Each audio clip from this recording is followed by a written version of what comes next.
Hello, welcome to this video. Thank you for clicking on this. Today I'm going to talk about my 10 favorite albums of 2019.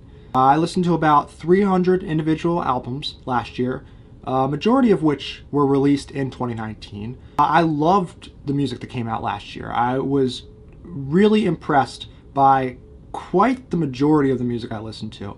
And so I thought I'd talk about my top 10 favorite albums, maybe share some music with you guys that you haven't heard before, and then put together a playlist of one song from each album that I think really encapsulates the spirit of that album, gives you a good taste of what that album would be like. So it's a little smorgasbord of different songs that will be in a playlist and you can check out, and who knows, maybe you'll like one or two and go check out that album. So the link to that playlist will be in the description. I just want to jump right into this. I love these albums.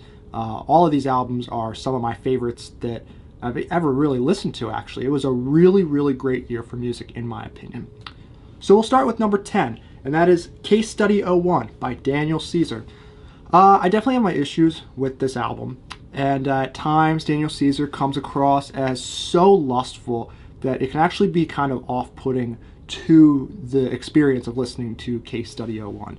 But when you peel back the songs to their essential roots, their influences, and their expressions of self-journey, I find that it's really poetic. Just as horny as Daniel Caesar can come across throughout the album, he demonstrates moments of self-awareness and even fulfillment. This album, it's like a melodic, poetic, post-nut clarity, and I kind of love that about it. Look, Daniel Caesar, he has his moments where it's a little too much, it's a little too outright. But in his moments of poetry, you feel this recognition of his own need for love and intimacy, and he recognizes that it can just as easily be his inspiration as it can be his downfall and cause him pain. And I find it really reflects well those feelings and expressions, and I think it comes across quite beautiful and poetic in a lot of ways. That's the best way I think I can describe it. So at number 9, we have Tinashe's Songs for You. Tinashe really bounced back with this album, in my opinion. I've been a fan of hers for a long time, but it's been a while since an album or a mixtape of hers really blew me away, and this definitely did that. Her stylistic choices on this album make it clear that she is finally in control of her own destiny, and that's huge. I think that makes such a big difference in her sound. Her brand is still recognizable from her label days, but she creates this, like, what feels like a playlist of varying emotions and feelings. And it goes from love ballads to these club bangers to these independent anthems. She'll say in the beginning of the album she hasn't been in her feelings, and then next she'll be saying life's too short to worry about not getting together. Let's just do this. It's this really awesome bouncing around of just those feelings of love and those feelings of desire.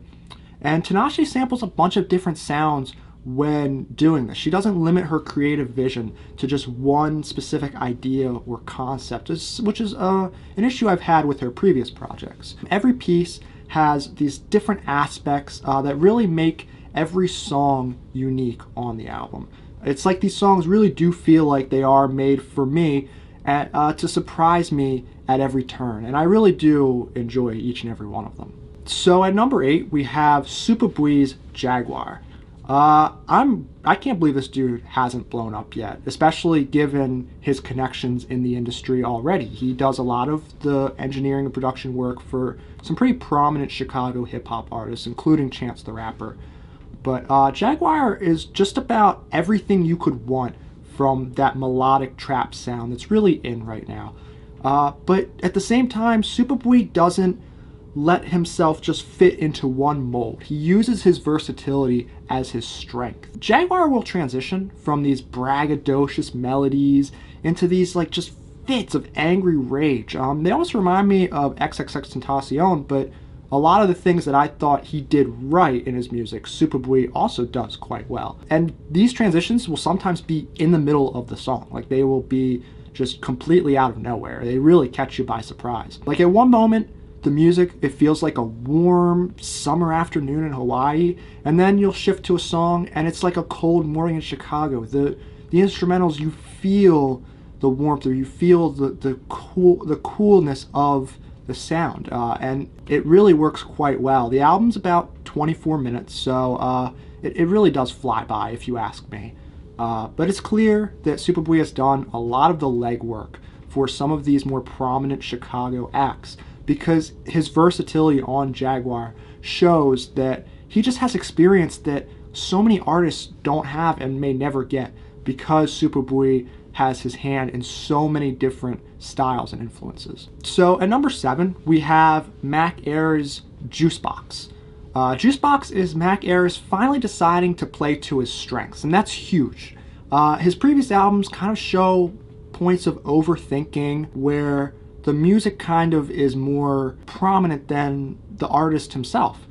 But Juicebox gets back to the basics. It's Mac no longer being in the shadow of his own work. With him going independent for the first time on this album, it really feels like he takes center stage on his own album. And he has the voice to do that. He has the genius to create music and be the center of the music. His voice is like the director of every song on Juicebox, and the most important messages in the music through the lyrics are highlighted in shifts in the delivery of the instrumentation, or the harmonies, or the way that the stanzas kind of move into the choruses. The choruses are all so catchy, and there's a lot of careful utilization of each instrument's role in the album. And it just all comes together like this perfectly fitting jigsaw puzzle. It's so smooth and so just beautiful. It really is a phenomenal album. I have nothing but good things to say about it. So number 6, we have Billie Eilish's When We All Fall Asleep, Where Do We Go? Understated is the best way that I could describe this album. Billie and Finneas demonstrate how incredibly capable they are at creating something attention-grabbing by letting the music breathe throughout the album. The most cinematic moments are given much more meaning because the songs individually build up to those moments. Usually the biggest shortcomings of the album are when the build-ups kind of end up leading nowhere, but those instances are kind of few and far and in between. But there's really no album like this one that can just take me out of reality and put me in this world that Billie and Finneas create. It's really an incredible piece of art.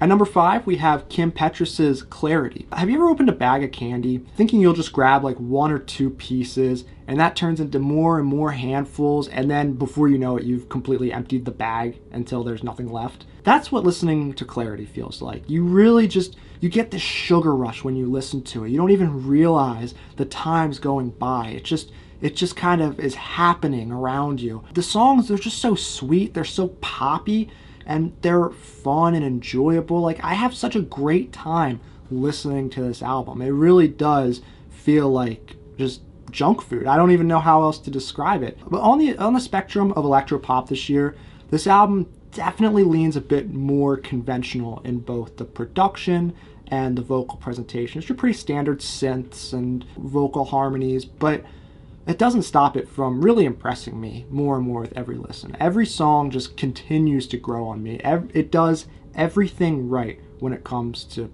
pop music. So at number 4, we have Juice WRLD's Death Race for Love. The way Juice WRLD's sound grew on me in the last year is kind of ridiculous. To me, every complaint I had about his debut album, it just feels like ancient history thanks to Death Race for Love. And you know, for all its shortcomings, the album's message always does seem to connect with me. And it's definitely a bit bloated at times, but if you're a fan of the sound like me, it really does end up being the gift that keeps on giving. It's so consistent and solid. Every song to me contributes something. And at the end of the day, I really would have only cut out a couple of songs if I were in Juice WRLD's shoes. To me, his message is so clear and straightforward, and it just connects. It makes sense to me, and I really do enjoy the album. It's hard to picture a world without Juice WRLD moving forward, But I'm really thankful for the hard work that he put forward in making such a passionate and expressive album. And I'm definitely going to miss him. So number 3, we have St. John's Ghetto Lenny's Love Songs. This is my rap album of the year. Easy, easy. St. John's music has everything. I mean, it's got the voice, the charisma, the production, everything about St. John's music just feels so high quality. It's excellent. Some have said his Kid Cudi influence is worn a bit on his sleeve. To me, I don't just think he does that sound justice. I almost find that he does it better than I feel Kid Cudi has in the last few years. And not only that, I think St. John does more to really make that sound his own. I just keep coming back to these songs, and I always find new details that I just love about them. His voice flows like honey, but the bangers still bang. It's just like the perfect ratio. I don't think there's anything St. John can't do, and I think this album proves that. At number 2, we have Dorian Electra's Flamboyant. Dorian Electra does an amazing job at taking traditional ways of thinking, traditional norms, and completely tearing them apart behind this fun, poppy musical facade. Flamboyant is an expression of sexuality that completely challenges conventional gender norms, and I'm sure I'm taking that from somebody who said that already, but it does it through like the most bubblegum of pop, and I love it. The message like completely connects with me because of how Dorian relates it. The album just overcame me the moment I heard it, and I really can't wait to hear more from Dorian, more insights. I'm so happy that I listened to this album, and I can't recommend it enough. Alright, so before we get to number 1, I want to talk about a few honorable mentions. First, we have Young Thug's So Much Fun. It's just, the title says it all. I think it is it's a lot of fun. It is a great album, definitely worth checking out. We got James Blake's Assume Form. This is my favorite project by James Blake to date, and I know that's kind of controversial, but I really love just the joy and everything that this album presents. It really just feels so glorious. It's a great album. I think there's a lot about it that tries different things and different sounds, but it focuses on this theme of love, and I think it does a great job at it. And my last honorable mention is 1000 Gecs by 100 Gecs. Quite the acquired taste, I will say, and I understand the people that don't care for the music, and I understand the people who love the music, because I think it's so polarizing, and that's kind of what I love about it. I have a great time every time I listen to this album because it's so ridiculous. So if you got some extra time, you want to check out some other good albums on top of these, those 3 are definitely my first recommendations. At number 1, my favorite album of 2019, and that is Charli XCX, Charli. Every good thing that has been said about this album is 100% deserved, completely and utterly.